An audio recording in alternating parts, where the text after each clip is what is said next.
J'étais une auxiliaire loyale pour la Wehrmacht, une jeune femme de 21 ans convaincue que je servais une cause juste.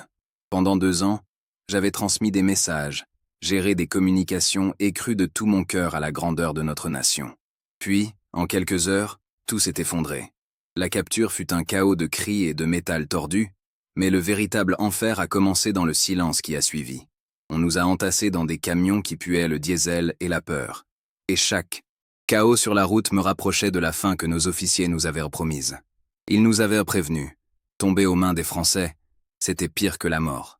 Ils nous feraient payer pour chaque jour d'occupation, avec des tortures que l'imagination d'une femme ne pouvait concevoir. Je m'attendais à être un monstre face à d'autres monstres. Ce que je n'avais pas prévu, c'est que la première chose que l'ennemi me donnerait ne serait pas un coup, mais une raison de remettre en question toute ma vie. Comment l'ennemi, que l'on m'avait décrit comme une bête assoiffée de sang, a-t-il pu être le seul à me sauver la vie? Et pourquoi ai-je mis si longtemps à voir la vérité? Avant de vous raconter comment le son des marteaux dans la nuit a brisé les chaînes de ma propre haine, n'oubliez pas de commenter pour me dire de quel pays vous m'écoutez et de vous abonner à la chaîne. J'aime savoir que ces souvenirs ne sont pas oubliés. Croyez-moi, vous ne voudrez pas manquer le moment où j'ai compris que je me battais du mauvais côté depuis le début. Le camp n'était même pas un camp. C'était un champ de boue, un purgatoire liquide et glacial, encerclé par des fils de fer barbelés qui semblaient pousser directement de la terre maudite. Nous étions des centaines de femmes, infirmières, opératrices radio, secrétaires. Nous n'étions plus des individus, mais une masse informe de haillons trempés et de corps grelottants. La faim était une douleur sourde et constante dans le ventre. Une bête qui nous rongeait de l'intérieur, nous laissant trop faibles pour faire autre chose que nous recroqueviller les unes contre les autres pour un semblant de chaleur. Les poux grouillaient dans nos cheveux et nos vêtements, un rappel incessant de notre déchéance. Chaque jour, la pluie tombait, une bruine glaciale et pénétrante qui transformait notre misérable existence en un supplice sans fin, nous forçant à dormir, à vivre et à attendre notre sort dans cette soupe immonde. La peur était plus épaisse que la boue. Elle était dans l'air que nous respirions, dans le silence pesant qui régnait entre nous. La propagande avait fait son œuvre. Chaque silhouette de garde français qui passait le long des barbelés était celle d'un bourreau. Nous ne parlions pas, nous chuchotions. Nous interprétions chaque geste, chaque regard. Un éclat de rire lointain, ils se moquaient de notre souffrance. Un ordre crié, l'exécution était imminente. Nos officiers nous avaient dit que les Français étaient des sauvages, des vengeurs sans pitié. Nous les avions crus. Alors nous attendions. Nous attendions la violence, les humiliations, la faim. Cette attente était une torture psychologique, un poison lent qui nous décomposait l'esprit bien avant que nos corps ne cèdent complètement au froid et à la faim. Le pire n'était pas la certitude de la mort, mais l'incertitude de sa forme. Puis, un après-midi, il est arrivé. Le commandant du camp. Il est sorti d'une jeep qui semblait trop propre pour ce monde debout. Il était grand, le visage buriné par la guerre mais pas par la faim. Son uniforme était impeccable. Ses bottes brillaient malgré la gadoue. Une aura de puissance et de contrôle émanait de lui. Une assurance de vainqueur qui nous a toutes fait baisser les yeux. Il se tenait là, les mains gantées de cuir derrière le dos, et nous observait. Pas avec haine, pas avec pitié, mais avec une sorte de distance clinique, comme un fermier inspectant un troupeau malade. Il sentait le tabac, blond et le savon, des odeurs d'un autre monde. Un monde où la propreté et les petits luxes existaient encore. Pour nous, qui ne sentions que la terre humide et notre propre crasse, c'était l'odeur même du pouvoir, l'arôme de celui qui décidait de notre vie et de notre mort. Le contraste était une agression visuelle et olfactive. Nous étions la défaite incarnée, des créatures sales, aux cheveux emmêlés, au visage creusé et aux yeux vides, à peine humaines. Lui était l'ordre, l'abondance, l'autorité incontestable. Chacun de ses gestes était mesuré, calme. Il n'a pas crié, il n'a pas menacé. Il a simplement marché le long du périmètre intérieur, ses bottes s'enfonçant légèrement dans la boue que nous appelions notre maison, son regard balayant notre misère sans ciller. Je me sentais comme un insecte sous une loupe. Ma colonne vertébrale s'est glacée, non pas à cause du vent, mais à cause de son silence. La brutalité attendue aurait été presque un soulagement, une confirmation de tout ce qu'on nous avait appris. Mais ce calme, cette impassibilité, c'était inconnu. C'était terrifiant. Qu'est-ce que ce monstre attendait? Il s'est arrêté près d'un groupe de femmes qui toussaient, leur corps secoué par une fièvre qui en avait déjà emporté plusieurs. Il a dit quelque chose à voix basse à l'un de ses subordonnés, un sergent au visage tout aussi fermé. Je m'attendais à ce qu'il ordonne de les achever, de se débarrasser des plus faibles. C'est ce que nous aurions fait. C'est ce que la logique de la guerre totale dictait. La voix intérieure de ma formation me hurlait que c'était un piège, une ruse pour nous faire espérer avant de nous anéantir. La doctrine était claire. L'ennemi n'a pas d'honneur. Sa gentillesse n'est qu'une autre forme de cruauté. Je me suis préparé au pire, serrant les poings dans la boue, le cœur battant à tout rompre contre mes côtes. Mais il ne s'est rien passé. Rien de ce que j'attendais. L'officier a fini son inspection et est reparti, aussi calmement qu'il était venu. Il n'y a eu ni cri, ni coup, ni exécution sommaire. Juste le bruit décroissant du moteur de sa Jeep, nous laissant seuls avec notre confusion et notre peur. Ce non-événement fut le premier choc, la première fissure dans l'édifice de certitude que la propagande avait bâti dans mon esprit. Pourquoi ce démon ne se comportait-il pas comme tel? Pourquoi nous laisser pourrir lentement si le but était de nous exterminer? Cette absence de brutalité immédiate était plus déstabilisante que n'importe quelle violence. Pour la première fois, une question minuscule mais tenace a commencé à germer dans mon esprit épuisé. Et si tout ce qu'on nous avait raconté était un mensonge? Cette pensée était si dangereuse, si hérétique, que je l'ai repoussée avec force. La peur de l'inconnu était encore plus grande que la peur de l'ennemi. Le soir suivant, des phares ont déchiré notre obscurité. Le bruit de moteurs lourds a fait vibrer la terre sous nos corps, affaiblis. Des camions militaires français, une douzaine au moins, se sont alignés juste à l'extérieur des barbelés, leurs silhouettes massives se découpant sous la pluie fine. La panique a été immédiate. Un courant électrique parcourant notre masse misérable. C'était donc ça. La déportation. On allait nous emmener dans un endroit encore pire, un camp d'extermination ou une mine de sel, pour y mourir loin des regards. Certaines femmes se sont mises à prier à voix basse. D'autres pleuraient, silencieusement, le visage caché dans leurs mains sales. Je suis resté pétrifié, le souffle court, observant les soldats sauter des camions. Ils ne nous regardaient même pas. Ils semblaient préoccupés, déterminés, comme des hommes avec une mission à accomplir. Cette indifférence était presque plus effrayante que la haine. Nous n'étions que du bétail à déplacer, mais ils n'ont pas ouvert les portes de notre enclos. Au lieu de cela, sous la lumière crue et aveuglante des projecteurs qu'ils ont installés, ils ont commencé à décharger le matériel. Des planches de bois, des poutres, des rouleaux de tôle ondulés, des caisses remplies d'outils. Mon esprit, conditionné par des années de propagande, a cherché une explication logique et sinistre. Ils construisaient des potences, ou peut-être des estrades, pour une humiliation publique. Puis le martèlement a commencé. Un son sec et régulier, accompagné du grincement des scies. Toute la nuit, ce bruit a résonné dans notre champ de boue. Pour moi, ce n'était pas le son de la construction. C'était le son des clous qu'on enfonçait dans nos cercueils. C'était une forme de torture psychologique d'une cruauté raffinée. Nous forcer à écouter la fabrication de notre propre faim. Je me suis recroquevillé, les mains sur les oreilles, mais le son traversait ma chair, s'infiltrant directement dans mon âme.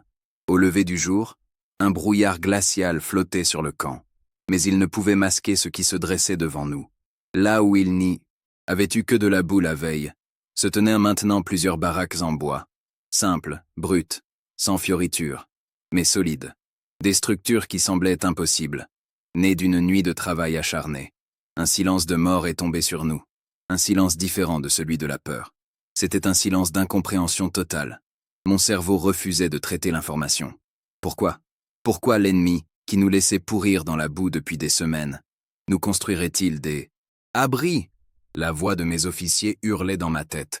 C'est un piège, une ruse, ne leur faites jamais confiance. Mais mes yeux voyaient des murs, des toits, des portes. La réalité de ces baraques était une agression directe contre la logique de la haine que l'on m'avait inculquée. Le commandant est réapparu, toujours aussi impeccable, accompagné d'un homme qui devait être un interprète. Sa voix, traduite avec un accent guttural, était neutre, dénuée de toute émotion. Vous allez quitter la boue. Vous dormirez ici désormais. Il y a des poêles pour vous chauffer. L'ordre a été répété. Personne n'a bougé. Nous étions comme des animaux sauvages devant une porte de cage ouverte, trop habitués à notre misère pour croire à une issue. La peur que ce soit une ruse pour nous rassembler et nous abattre plus facilement était palpable. Puis, les gardes ont ouvert une section des barbelés et nous ont fait signe d'avancer, sans crier, sans nous pousser avec leurs fusils. Leur geste était presque patient. C'est une femme plus âgée, une infirmière de Hambourg, qui a fait le premier pas, ses pieds s'extrayant de la boue avec un bruit de succion répugnant. Lentement, une par une, nous l'avons suivie, comme un troupeau hébété. Mon premier pas à l'intérieur de la baraque a été un choc sensoriel si violent que j'ai failli m'effondrer. L'odeur, pas celle de la terre humide, de la maladie et de la crasse, mais l'odeur âcre et propre du bois de pin fraîchement coupé. Et puis la sensation sous mes pieds. Un plancher, un sol plat, sec et solide. Après des semaines à ne connaître que la caresse glaciale et instable de la boue, cette simple surface en bois était un luxe inimaginable. Au centre de la pièce se trouvait un poêle en fonte, noir et prometteur. Mes yeux se sont remplis de larmes, des larmes de confusion et de soulagement qui se battaient pour la suprématie. Mon corps, mon instinct de survie, criait sa gratitude. Mais mon esprit, le soldat loyal, hurlait à la trahison. Comment pouvais-je accepter ce confort de la main de l'ennemi? La honte m'a submergé, aussi brûlante que la chaleur que j'imaginais émaner du poêle. Chaque planche de ce refuge avait été posée par des mains françaises. Accepter cet abri, c'était accepter leur pitié, leur supériorité.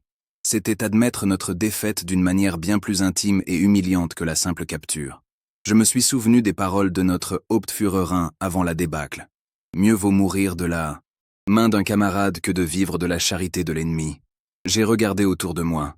Certaines femmes touchaient les murs avec incrédulité. D'autres s'étaient déjà assises le long des parois, épuisées. Mais j'ai vu aussi le regard d'Ilse, une opératrice fanatique de mon unité. Ses yeux lancèrent des éclairs de mépris.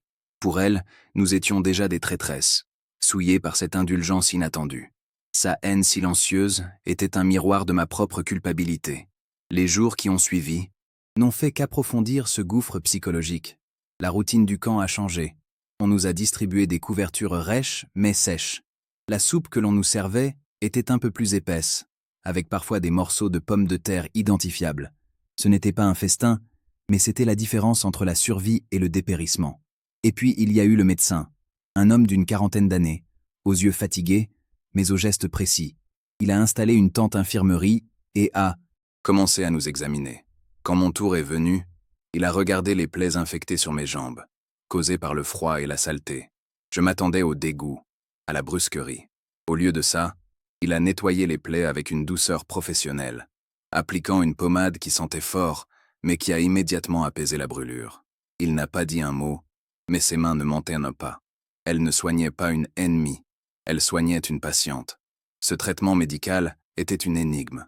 De plus, il possédait des médicaments, de la pénicilline, cette arme miracle dont nous n'entendions que des rumeurs sur le front.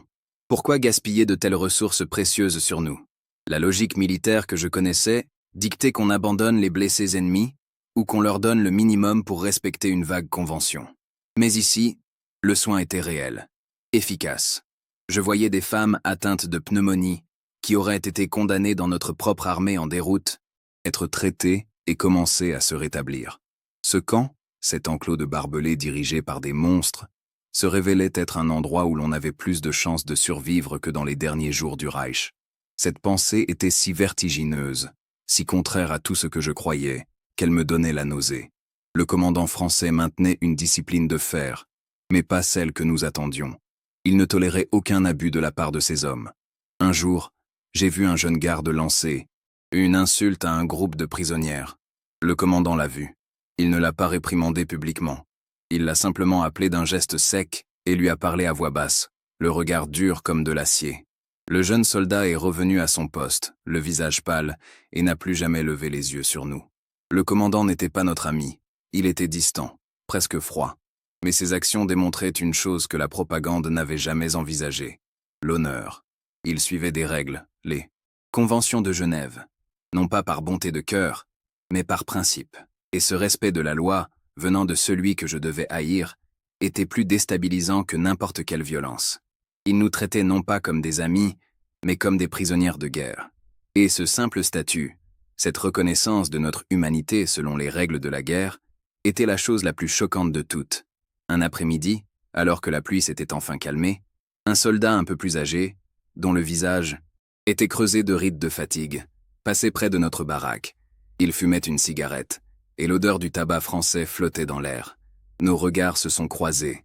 J'ai immédiatement baissé les yeux, comme on nous l'avait ordonné. Mais il s'est arrêté. J'ai senti son regard sur moi. Mon cœur s'est emballé. Que voulait-il? Il a sorti son paquet, en a tapoté une autre cigarette, et me l'a tendue, sans un mot. J'ai regardé la cigarette, puis son visage. Il n'y avait ni pitié, ni mépris, juste une sorte de lassitude partagée, la reconnaissance silencieuse d'un être humain face à un autre. Mon instinct m'a hurlé de refuser, de cracher sur son offre. Mais ma main, tremblante, a bougé d'elle-même. Je l'ai prise. Il a sorti son briquet, a protégé la flamme du vent avec sa main calleuse et a allumé ma cigarette. La première bouffée m'a brûlé les poumons et m'a fait tousser. Ça faisait des mois que je n'avais pas fumé. La fumée âcre était un poison et un baume à la fois. En expirant, j'ai senti une partie de la tension dans mes épaules se relâcher pour la première fois depuis ma capture. Cet acte minuscule, ce partage d'une cigarette, a percé une brèche plus profonde dans mes défenses que la construction des baraques ou les soins du médecin. C'était un geste personnel, un pont jeté par-dessus le gouffre de la haine. Le soldat a hoché la tête, un signe presque imperceptible, et a continué son chemin. Je suis resté là, la cigarette entre mes doigts, regardant la fumée monter en spirale dans l'air froid, et je me suis senti complètement perdu. Le monde n'avait plus de sens. L'ennemi n'agissait pas comme un ennemi. Le soir, assise près du poêle qui ronronnait doucement, j'ai senti la chaleur s'infiltrer dans mes os, chassant le froid qui m'habitait depuis si longtemps. C'était un confort physique absolu, une sensation presque oubliée de sécurité. Mais à l'intérieur, la guerre faisait rage. Chaque parcelle de chaleur que j'absorbais était une trahison envers mes camarades qui mouraient sur le front, envers ma famille, qui souffrait de la faim en Allemagne. La voix de la propagande était toujours là, mais elle était plus faible, contestée par la réalité indéniable de ce plancher sec, de cette couverture chaude, de ce goût de tabac sur mes lèvres. Je ne savais plus qui haïr. Les Français, pour m'avoir vaincu et offert cette humanité déroutante, ou moi-même, pour commencer à l'accepter. Cette confusion était une torture plus subtile, mais bien plus profonde que la faim ou le froid.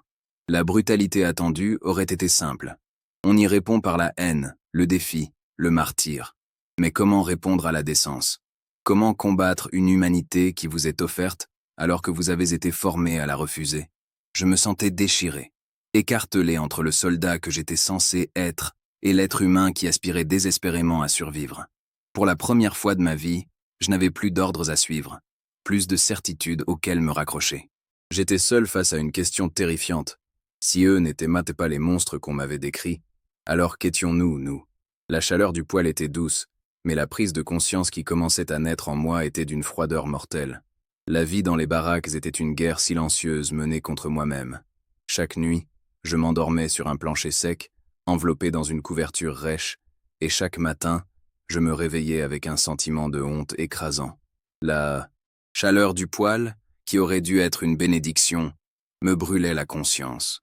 Je pensais à ma mère, à mon frère sur le front de l'Est, s'il était encore en vie. Souffrait-il du froid, pendant que je goûtais à ce confort indécent, offert par la main de l'ennemi? La voix de ma formation me murmurait sans cesse que chaque parcelle de chaleur acceptée était une désertion, une trahison envers la patrie. J'essayais de m'accrocher à la haine, de me souvenir des visages des vainqueurs, mais il était de plus en plus difficile de haïr un toit qui vous protège de la pluie. Le point de rupture a commencé avec une fièvre. Une jeune fille de notre unité, pas plus de 18 ans, nommée Lotte, tremblait violemment sur sa paillasse. Ses dents claquaient et sa peau était brûlante. Nous n'avions rien à lui donner, à part notre propre chaleur corporelle inutile.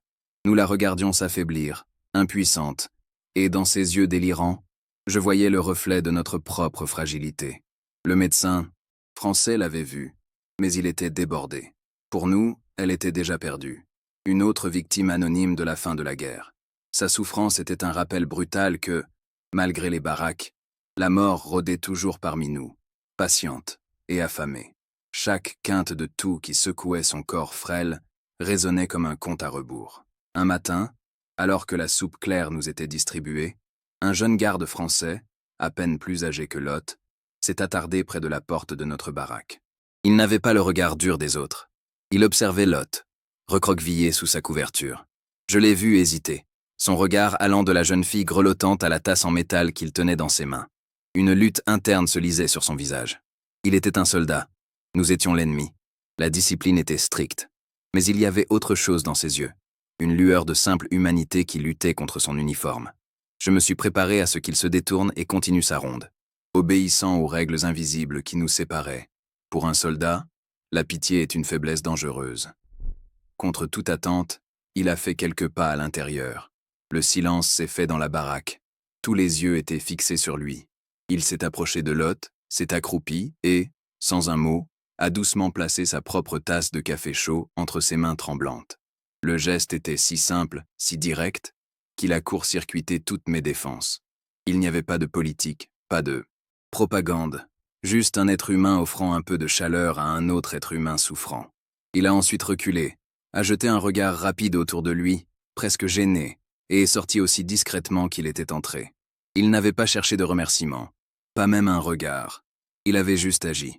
La vapeur odorante du café s'est élevée du gobelet, un parfum riche et puissant qui contrastait violemment avec l'odeur de maladie et de renfermé de notre abri. Lot a porté la tasse à ses lèvres avec une difficulté infinie et a bu une petite gorgée. Une larme a roulé sur sa joue sale. Ce n'était pas seulement du café, c'était un message. C'était la preuve tangible que l'individu pouvait exister au-delà de l'uniforme. Pour Lot, c'était un médicament, une chaleur liquide qui a semblé calmer instantanément ses frissons. Pour moi, qui observais la scène, c'était un poison pour ma haine. Un poison doux et brûlant qui commençait à dissoudre les dernières certitudes auxquelles je me raccrochais, désespérément. Mon corps a réagi avant mon esprit. J'ai senti une vague de gratitude si intense qu'elle m'a donné le vertige. Une gratitude envers ce jeune soldat anonyme, cet ennemi. Et immédiatement, la culpabilité m'a frappé comme un coup de poing. J'étais reconnaissante. Comment osais-je? J'étais un soldat du Reich et je ressentais de la gratitude pour un geste de l'envahisseur. J'ai fermé les yeux, honteuse, me traitant de faible, de traîtresse. Mais quand je les ai rouverts, j'ai vu d'autres femmes regarder la scène avec des larmes silencieuses dans les yeux. Je n'étais pas la seule. Ce simple café venait de briser une digue invisible en nous toutes. Cette fissure s'est élargie avec l'arrivée du matériel médical. Le médecin français, cet homme aux yeux fatigués, a transformé sa tente en une véritable petite infirmerie. Et il a sorti des boîtes contenant des fioles de pénicilline. Pour nous, c'était de la sorcellerie. Une rumeur du front, une arme secrète des Alliés. Nous pensions qu'ils la garderaient pour leurs propres troupes. Jamais ils ne la gaspilleraient pour nous. Pourtant, il a commencé à traiter les cas de pneumonie les plus graves, dont Lot. Il travaillait avec une efficacité calme, sans faire de distinction entre une vie amie et une vie ennemie. Il était un médecin avant d'être un soldat. Cette éthique professionnelle était une gifle à notre idéologie, qui nous avait appris que la valeur d'une vie dépendait de son sang et de son allégeance. Voir Lot et les autres femmes les plus malades commençaient à se rétablir, à reprendre des couleurs, à respirer sans suffoquer, a été le coup de grâce pour ma vision du monde. Ils nous sauvèrent la vie, pas de manière spectaculaire, mais méthodiquement, jour après jour.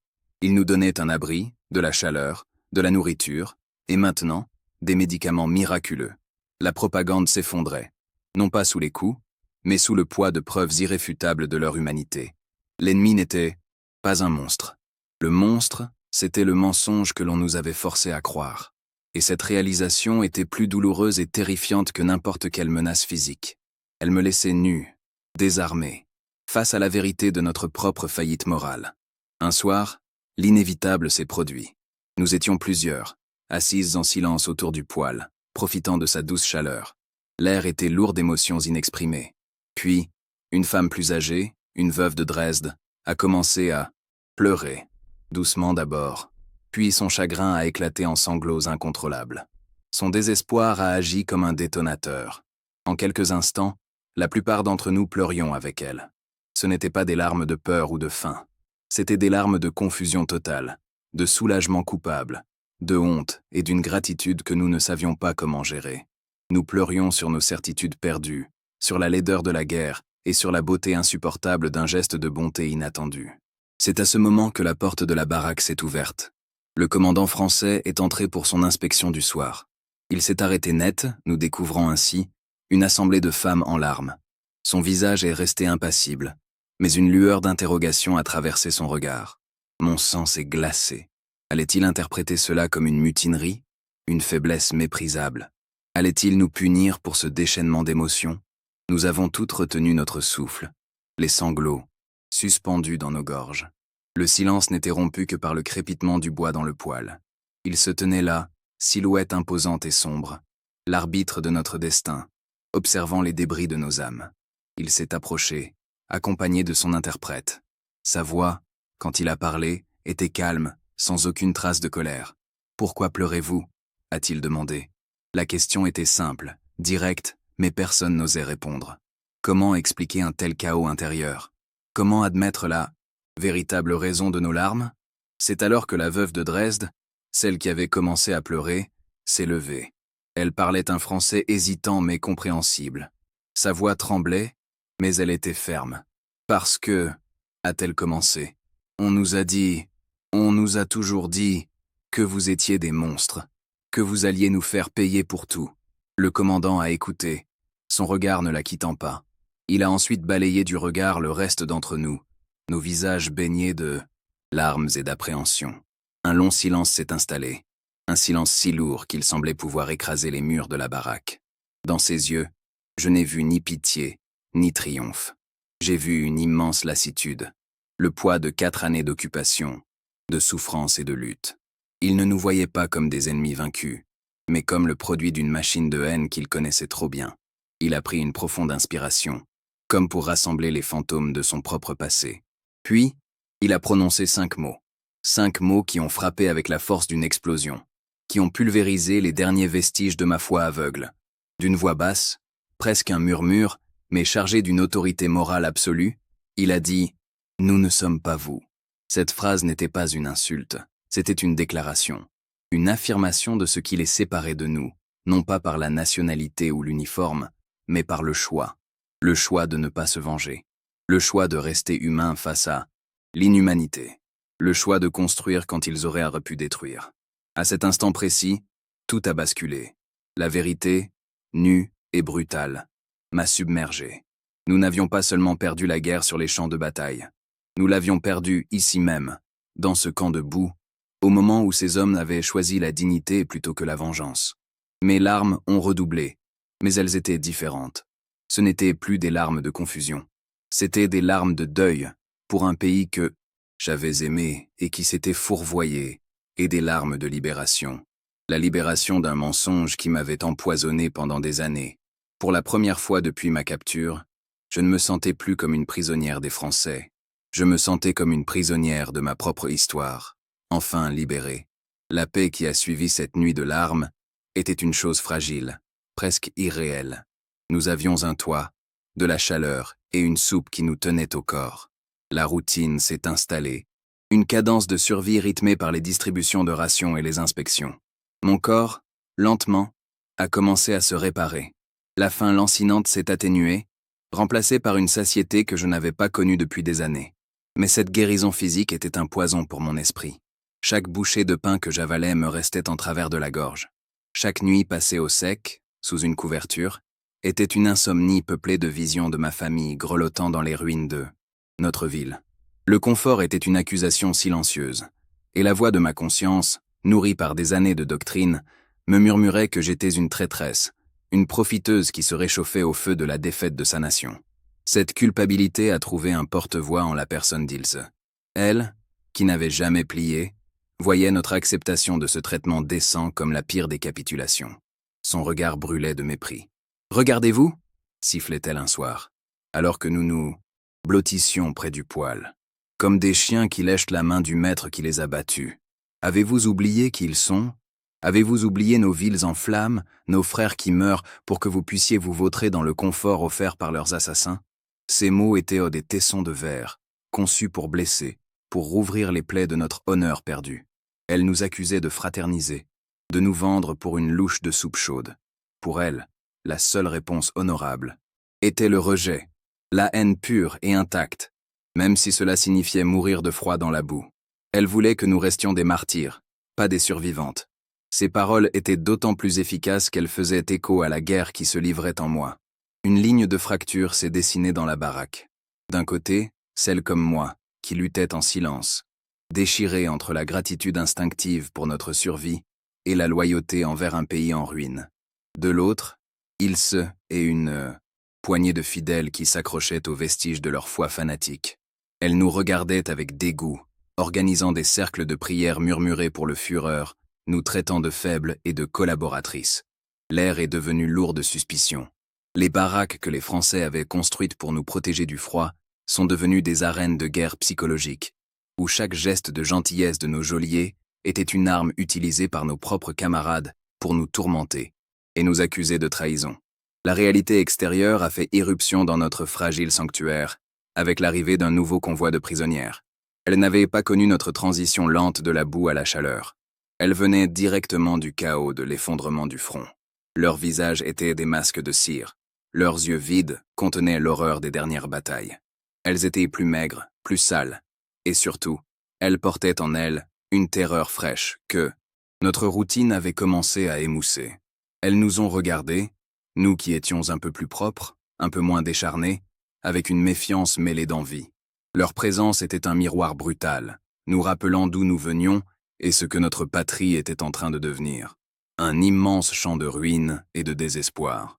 Une femme, originaire d'une ville voisine de la mienne en Westphalie, m'a raconté une nuit, d'une voix monocorde, le bombardement qui avait rasé son quartier. Elle a parlé de tapis de bombes, de tempêtes de feu qui aspiraient l'air des abris, des familles entières anéanties en quelques minutes.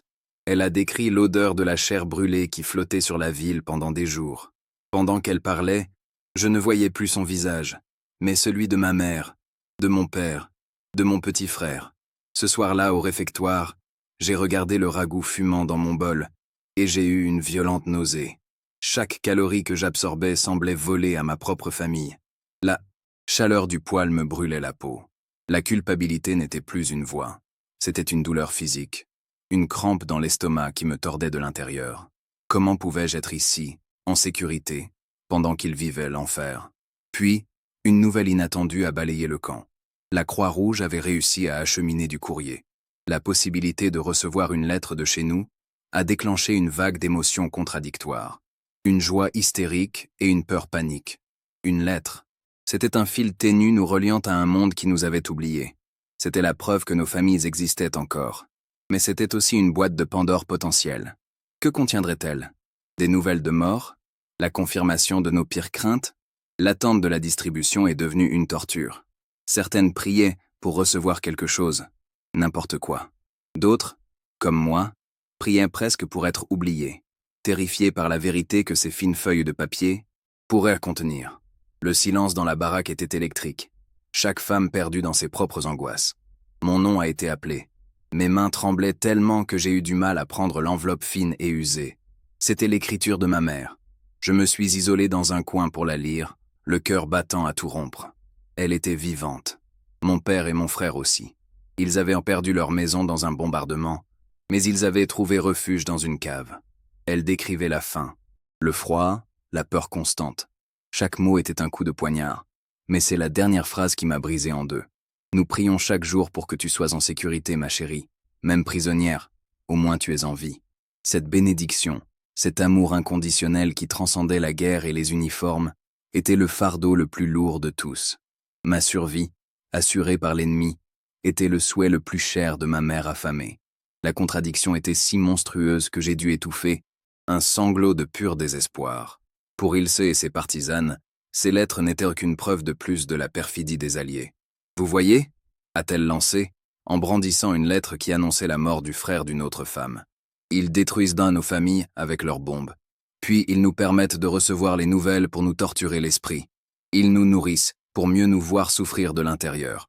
C'est leur vengeance, une vengeance de lâche. » Sa logique était tordue, mais elle avait une force terrible. J'étais prise au piège. Mon cœur était plein de gratitude pour le médecin qui avait sauvé Lot. Mais il était aussi plein de rage en pensant aux pilotes anonymes qui avaient détruit la maison de mes parents. Je ne savais plus comment concilier ces deux réalités. Je haïssais l'ennemi abstrait qui bombardait mon pays, mais je ne pouvais pas haïr les hommes concrets qui me traitaient avec une dignité que je ne méritais peut-être pas. J'ai commencé à observer les gardes, non plus comme des uniformes, mais comme des individus.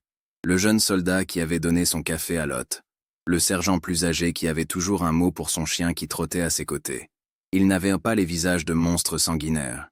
Ils avaient les visages d'hommes fatigués par des années de guerre, des fermiers, des ouvriers, des pères de famille qui faisaient leur devoir. Ils ne pilotaient pas les bombardiers. Ils géraient un camp de prisonnières avec une efficacité et une discipline qui interdisaient la cruauté. Ma haine, si facile à diriger contre une entité vague comme l'ennemi, se dissolvait face à ces visages humains. Cette prise de conscience était épuisante. Il était beaucoup plus simple de haïr que de comprendre. La propagande offrait des certitudes.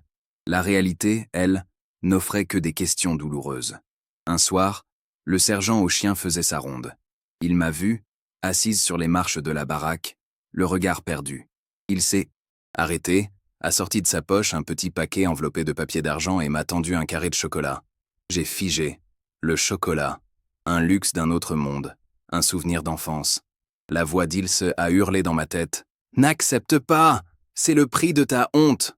L'image de ma mère partageant une pomme de terre en trois a flashé devant mes yeux. Mais mes doigts se sont tendus d'eux-mêmes. Je l'ai pris. « Merci !»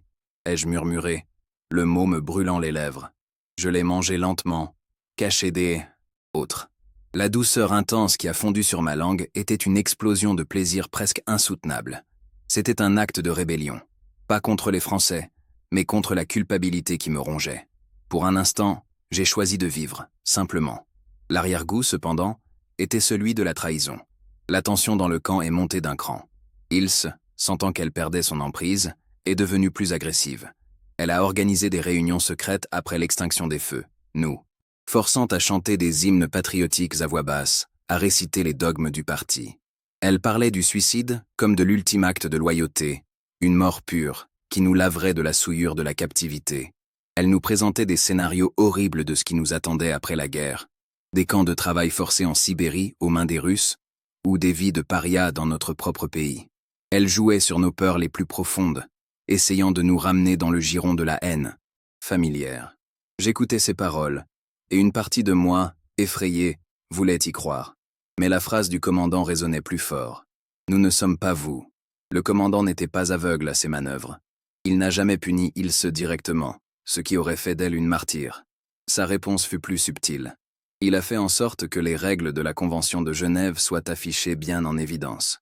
Il a organisé une inspection de la Croix-Rouge, permettant à des délégués suisses de nous parler sans témoin. Il a combattu la propagande d'Ilse non pas avec des contre-arguments, mais avec des faits, avec une transparence et une légalité implacables. Chaque action correcte de sa part était une réfutation silencieuse du fanatisme d'Ilse. Il ne cherchait pas à gagner nos cœurs, mais il nous forçait à reconnaître une vérité simple. Nous étions traités selon la loi, pas selon la haine. Et dans le monde qui s'effondrait autour de nous, la loi était la chose la plus révolutionnaire qui soit.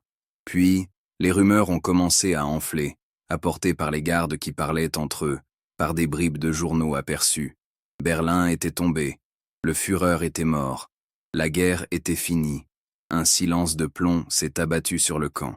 Il n'y a eu ni cri de joie, ni pleurs de soulagement. Juste un vide immense et terrifiant.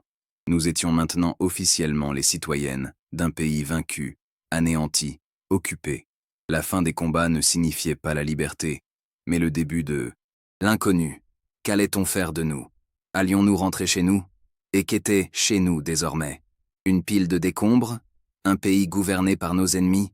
La fin de la guerre n'a pas apporté la paix, mais une angoisse d'une nature nouvelle, plus vaste et plus profonde encore. Je me tenais près des barbelés ce soir-là, regardant le crépuscule tomber sur la campagne française paisible.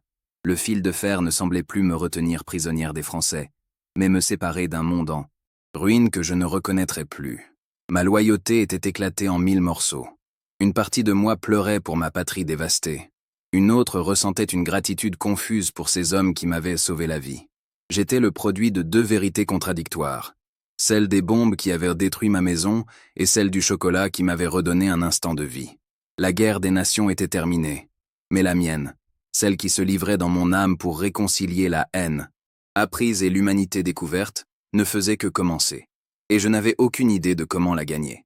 Le jour où la guerre s'est terminée, elle n'est pas arrivée avec le fracas des bombes, ou le son des clairons. Elle s'est infiltrée dans le camp comme une brume, un changement subtil dans l'air. Les gardes, d'habitude si vigilants et distants, semblaient soudainement plus lasses, leurs épaules légèrement affaissées sous un poids invisible. Ils parlaient entre eux à voix basse, leurs regards, nous évitant, non plus par discipline, mais par une sorte de gêne solennelle. La rumeur a commencé à courir le long des baraques, un murmure transmis de bouche à oreille, un poison d'espoir et de terreur mêlés. C'est fini. L'Allemagne a capitulé. Mon esprit a refusé l'information. C'était impossible. Une reddition, c'était un concept pour les autres, les faibles, les traîtres. Le Reich ne pouvait pas se rendre. C'était un blasphème, une négation de chaque sacrifice, de chaque mort, de chaque nuit passée à grelotter pour la cause. L'après-midi même, le commandant nous a fait rassembler sur la place centrale, cet espace de boue séchée qui avait été le témoin de notre transformation. Il se tenait droit devant nous, son uniforme toujours impeccable. Mais son visage portait les stigmates d'une fatigue infinie. Il n'y avait aucune trace de triomphe dans ses yeux. Il a attendu que le silence soit total. Puis il a fait un signe de tête à l'interprète. La voix de ce dernier, habituellement neutre et métallique, semblait chargée d'une gravité nouvelle. Par ordre du grand quartier général des puissances alliées, a-t-il annoncé, ces mots tombant comme des pierres dans un puits. Le 8 mai 1945, à 23h01, toutes les forces armées allemandes ont déposé les armes. La guerre en Europe est terminée. La phrase a flotté un instant dans l'air lourd, refusant de s'ancrer dans nos esprits. Fini. Un mot si simple, et pourtant si cataclysmique. Le monde a basculé sous mes pieds. Ce n'était ni de la tristesse, ni du soulagement. C'était un vide absolu, un vertige nauséeux. Tout ce qui avait défini mon existence, le devoir, la patrie, la victoire finale, venait d'être effacé d'un seul mot. Chaque privation, chaque prière murmurée dans le froid, chaque goutte de sang versée par mes compatriotes, tout cela s'était évaporé dans le néant d'une capitulation. Je regardais les visages autour de moi, des centaines de femmes, figées dans un silence de pierre. Pas de larmes, pas de cris, juste des regards vides, des masques de stupeur. Nous étions les reliques d'un monde qui n'existait plus, les fantômes d'une foi anéantie. Le silence était plus assourdissant que n'importe quelle explosion. C'était le son d'un millier de vies perdant leur sens au même instant. C'est-il ce qui a brisé le charme morbide? Son visage était déformé par une fureur incrédule. « Mensonge !» a-t-elle hurlé, sa voix stridente déchirant le silence. « C'est une ruse pour nous briser. Ne les croyez pas !» Elle s'est tournée vers nous, les yeux injectés de sang, cherchant un soutien, une étincelle de la vieille flamme. Le Führer n'aurait jamais permis cela. L'Allemagne ne se rend jamais. Elle a tenté d'entonner l'hymne national, sa voix se brisant dans un sanglot de rage. Mais cette fois, personne ne l'a suivi. Son fanatisme, qui nous avait autrefois semblé une force, n'était plus qu'une pathétique dissonance face à la réalité écrasante. Elle était seule, une actrice déclamant sa tirade devant une salle vide, une prêtresse priant devant un autel en ruine. Le commandant a observé la scène sans un mot. Il n'a montré ni colère ni mépris. Il a simplement regardé Ilse s'époumoner jusqu'à ce que sa voix s'éteigne, consumée par sa propre fureur. Dans son regard, j'ai cru déceler une lueur de pitié profonde, la pitié d'un homme qui a vu trop de jeunes esprits brisés par la folie des idéologies. Son silence fut la plus puissante des réfutations. Il n'a pas eu besoin de la punir. La réalité venait de s'en charger. Il a laissé le poids de la vérité écraser les derniers soubresauts de son fanatisme. Puis, se tournant vers l'officier responsable des cuisines, il a donné un ordre simple et surréaliste que l'interprète a répété d'une voix presque incrédule. Double ration pour tout le monde ce soir. Et sans un autre regard, il nous a tourné le dos et s'est éloigné. Une double ration. Le soir de leur victoire la plus totale, alors que notre nation gisait en cendres, leur réponse était de nous donner plus à manger. La logique de la guerre, la logique de la vengeance, la logique de la haine que l'on m'avait enseignée, tout a volé en éclats face à cet ordre absurde. Un vainqueur célèbre. Il humilie le vaincu. Il le fait parader. Il le punit pour ses crimes. Il ne lui offre pas une portion supplémentaire de ragoût. Cet acte n'avait aucun sens stratégique ou politique. C'était un geste purement humain. Une reconnaissance tacite que la fin de la folie collective méritait non pas des représailles, mais un simple moment de répit. C'était la déclaration la plus puissante qu'il pouvait refaire. La faim est notre ennemi commun. Et ce soir, Pour la première fois depuis des années, nous ne la combattrons pas. Alors que je tenais mon bol, rempli d'un ragoût plus épais et plus riche que tout ce que j'avais mangé depuis des mois, la vérité m'a frappé avec la violence d'une révélation mystique. Chaque pièce du puzzle s'est mise en place. Les baraques construites en une nuit. Le café chaud du jeune soldat.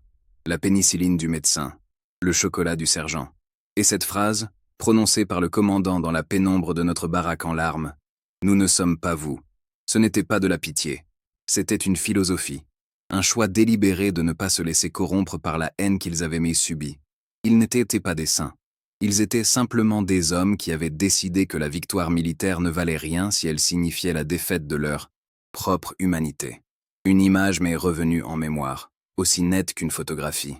Un Sturmbannführer de la SS, venu inspecter notre unité quelques mois avant la fin. Il était corpulent, son uniforme noir taillé sur mesure, une odeur de cuir et d'eau de Cologne flottant autour de lui. Il nous avait fait un discours enflammé sur le sacrifice ultime pour la patrie, sur la gloire de mourir pour le Führer. Et pendant qu'il parlait, il mangeait un morceau de viande et buvait du vin, devant nous, qui nous contentions d'un bouillon clair. L'hypocrisie obscène de cette scène m'a explosé au visage. Nos chefs nous demandèrent de mourir de faim au nom d'un idéal qu'ils ne respectaient même pas, tandis que nos ennemis partageaient leurs rations avec nous le jour de notre défaite. Les larmes ont commencé à couler, silencieuses et brûlantes. Je ne pleurais pas la défaite de l'Allemagne. Je pleurais ma propre stupidité monumentale. Je pleurais sur les années de ma jeunesse que j'avais offertes à un mensonge, sur la haine que j'avais cultivée si précieusement dans mon cœur, pour des gens qui, au final, m'avaient sauvé la vie. C'étaient des larmes de honte. Une honte si profonde qu'elle me purifiait. La colère que je ressentais n'était pas dirigée contre les Français, ni même contre les Alliés. Elle était pour moi, pour ma crédulité, pour ma foi aveugle en des monstres qui s'étaient parés des habits de sauveurs. J'avais été une idiote, et le prix de cette idiotie avait été la ruine de mon pays et de mon âme. En levant les yeux, j'ai vu que je n'étais pas la seule. Tout autour de moi, dans la lueur des lampes, des femmes pleuraient en mangeant. Des sanglots silencieux secouaient leurs épaules. Ce repas n'était pas un festin, c'était une veillée funèbre. Nous ne mangions pas pour célébrer la fin de la guerre, nous mangions pour enterrer nos illusions. Chaque bouchée était un adieu à la patrie fantasmée, à la supériorité raciale, à la promesse d'un Reich de 1000 ans. Dans ce réfectoire improvisé, au cœur d'un pays que nous avions occupé, nous partagions le repas le plus amer et le plus important de notre vie, celui de la vérité. Et dans cette communion de larmes et de désillusions, nous n'étions plus des soldats, mais de simples naufragés sur les rives d'une histoire qui nous avait dépassés. Une étrange sensation de légèreté m'a envahi au milieu de ce chagrin. Le poids de la haine, le fardeau de la loyauté aveugle, tout s'était envolé. Je n'étais plus une prisonnière des Français. J'étais une rescapée de la propagande allemande. Cette prise de conscience a inversé la dynamique du pouvoir. Ils n'étaient plus mes geôliers, mais les témoins de ma libération. Ils m'avaient offert non seulement la survie physique, mais aussi la chance de voir la vérité. La honte d'être une prisonnière a été remplacée par une nouvelle honte, bien plus profonde, celle d'avoir été, un jour, du côté des bourreaux. Et paradoxalement, cette nouvelle honte était libératrice, car elle était mienne. Elle était lucide. Quelques jours plus tard, alors que les listes pour le rapatriement commençaient à circuler, le jeune soldat au grand cœur, celui qui avait offert son café à Lot, m'a trouvé près de la clôture. Il tenait dans sa main un petit objet enveloppé dans un morceau de tissu. Il me l'a tendu, avec un sourire timide qui semblait s'excuser de son audace. Je l'ai ouvert. C'était un pain de savon. Un vrai savon, qui sentait la lavande, pas la graisse, rance que nous utilisions parfois. À côté, il y avait un petit peigne en plastique. Il n'a rien dit. Il a juste mimé le geste de se peigner les cheveux, puis m'a regardé, un encouragement muet dans les yeux. C'était un cadeau pour le retour, un cadeau pour redevenir une femme, et non plus un matricule. Ce geste simple, presque banal, a été le point final de ma transformation. Le savon et le peigne. Des outils non pas pour la guerre, mais pour la dignité, pour la vie qui continue. J'ai compris à cet instant la nature de leur victoire. Elle n'était pas dans les villes conquises ou les armées détruites. Elle était là, dans ce petit acte de générosité, dans ce refus de voir en moi uniquement l'uniforme que j'avais porté. Ils avaient gagné parce qu'ils avaient su rester des hommes. La miséricorde, que nos chefs nous avaient décrite comme une faiblesse décadente, était en réalité l'arme ultime, la seule capable de mettre véritablement fin à une guerre en brisant le cycle de la haine. C'était la seule victoire qui comptait vraiment. Serrant le savon dans ma main, son parfum emplissant mes poumons d'une odeur de paix oubliée, j'ai fait une promesse silencieuse. Je ne laisserai pas cette vérité être enterrée sous les décombres de mon pays. Je rentrerai chez moi, et je témoignerai. Je raconterai l'histoire des baraques construites dans la nuit, du médecin aux mains douces, et du commandant qui a choisi l'honneur plutôt que la vengeance. Je sais que beaucoup ne voudront pas m'écouter, qu'ils me traiteront de traîtresse ou de folle, mais je leur devais bien ça. Pas aux Français, mais à la vérité elle-même. La guerre des nations était terminée, mais ma propre guerre, celle pour la mémoire et pour l'humanité, ne faisait que commencer. Et pour la première fois de ma vie, je savais de quel côté je me battais. Le voyage de retour en train fut un voyage à rebours dans le temps, de la vie vers la mort. Plus nous nous enfoncions en Allemagne, plus le paysage verdoyant de la France laissait place à une palette de gris et de noir. Les villes n'étaient plus que des noms sur des panneaux tordus, des tas de décombres d'où s'élevaient les squelettes calcinés des églises et des usines. L'odeur qui flottait à travers les fenêtres brisées du wagon n'était pas celle de la campagne, mais une odeur âcre de poussière froide, de plâtre humide et de décomposition. En arrivant dans ma propre ville, ou ce qu'il en restait, le choc fut absolu. Le camp, avec ses baraques ordonnées et sa discipline prévisible, m'apparut soudain comme un havre de paix et de logique. Ici, c'était le chaos total, le silence assourdissant des ruines. Je n'étais pas revenu chez moi. J'étais revenu dans un cimetière à ciel ouvert, et pour la première fois, j'ai eu peur non pas de l'ennemi, mais de ce que mon propre peuple était devenu. J'ai retrouvé ma famille dans la cave humide d'un immeuble éventré. L'étreinte de ma mère fut brève et osseuse. Ses yeux, que je me souvenais vifs et pleins d'amour, étaient ternes, enfoncés dans un visage creusé par la faim et le chagrin. Ils m'ont regardé, mon père, ma mère, mon jeune frère, et leur regard n'était pas celui de la joie, mais d'une suspicion douloureuse. J'étais propre. Mes joues n'étaient pas aussi creuses que les leurs. Je portais des vêtements usés mais décents. Le contraste entre ma relative bonne santé et leur dénuement a créé un fossé immédiat entre nous. « Tu as l'air bien », a murmuré ma mère, et le mot sonnait comme une accusation.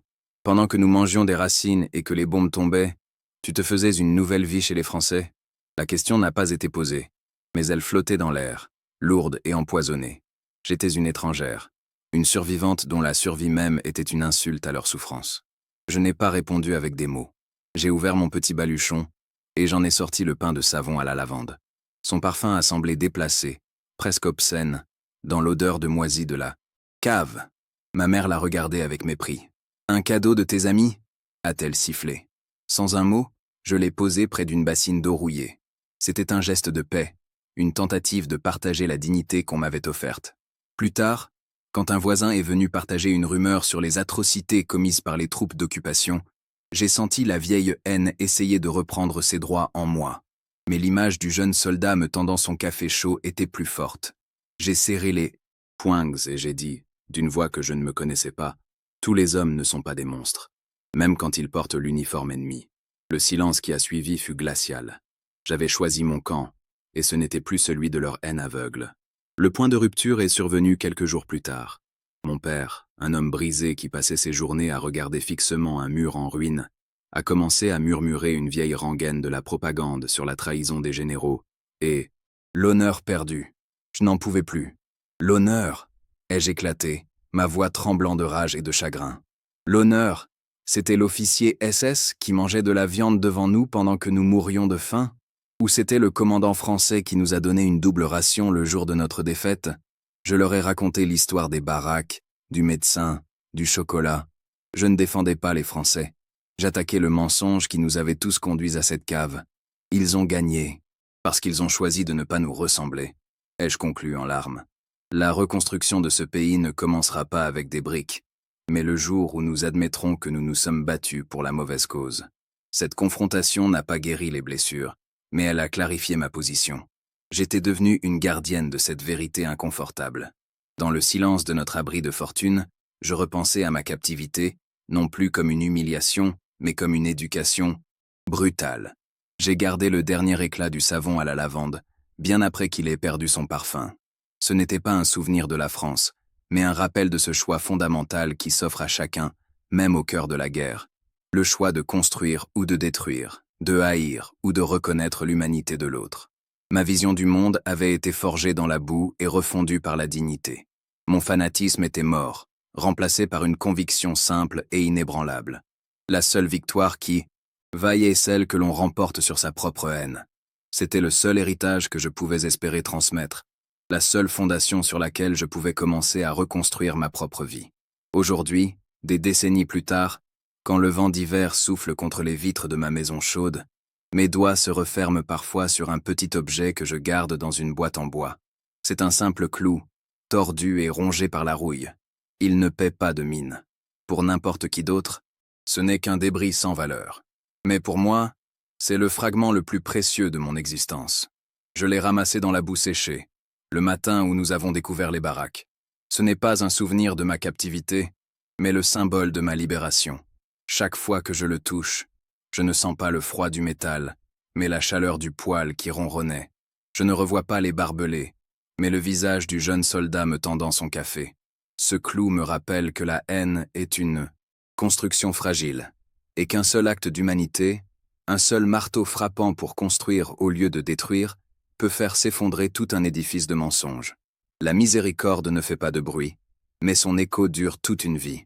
La plus grande victoire de cette guerre n'a pas été célébrée par des défilés. Elle a eu lieu en silence, dans le cœur de quelques hommes fatigués qui, ayant tout pouvoir pour se venger, ont choisi de ne pas le faire. Ils n'étaient pas des saints. Ils étaient des soldats, des pères, des fils, qui avaient vu assez de destruction pour comprendre que reconstruire un abri pour son ennemi, c'était commencer à reconstruire son propre monde. En nous offrant un toit, ils n'ont pas seulement sauvé nos corps du froid, ils ont sauvé une parcelle de l'âme de l'Europe, posant la toute première pierre, invisible et fragile, de la réconciliation à venir. C'est la leçon que j'ai transmise à mes enfants et que je transmets aujourd'hui à mes petits-enfants. La véritable force ne se mesure pas à notre capacité à haïr, mais à notre courage de pardonner et de comprendre. Maintenant que vous connaissez notre histoire, j'aimerais vous demander quelque chose. Sur une échelle de 1 à 10, à quel point ce témoignage vous a-t-il touché ? Votre avis m'aide à savoir que ces souvenirs continuent de vivre. Au fond, la guerre nous pose toujours la même question. Qui est le véritable ennemi ? Est-ce celui qui porte un autre uniforme, ou l'idée qui nous apprend à ne plus voir l'humain derrière ? Si vous voulez entendre d'autres histoires comme celle-ci, des récits oubliés où l'humanité a refusé de mourir, n'hésitez pas à vous abonner à la chaîne. Merci de m'avoir écouté jusqu'au bout.